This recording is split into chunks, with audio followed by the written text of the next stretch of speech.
I'm going to show you a quick demo of how to set up your FastAPI Uvicorn server from your VS Code so that you can debug everything whilst you're in VS Code.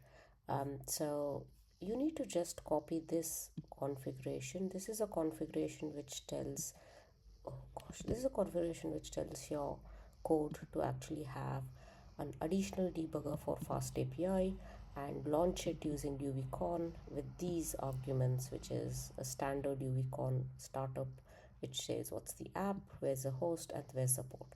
Let's see this in action.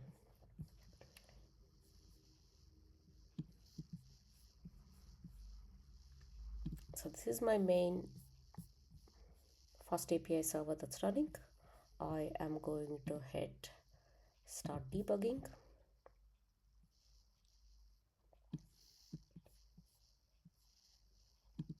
And as you can see, my app has just started here, and if I go to the browser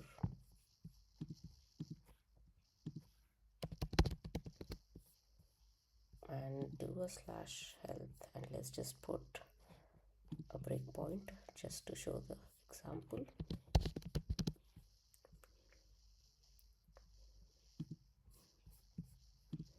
And test out our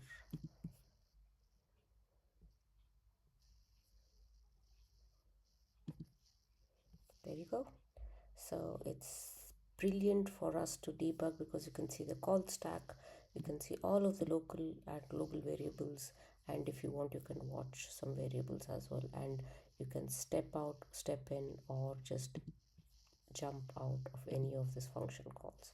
So I've updated this in the description, and for those of you who are seeing me for the first time, I'm going from zero to AI engineer by building 6 apps in public.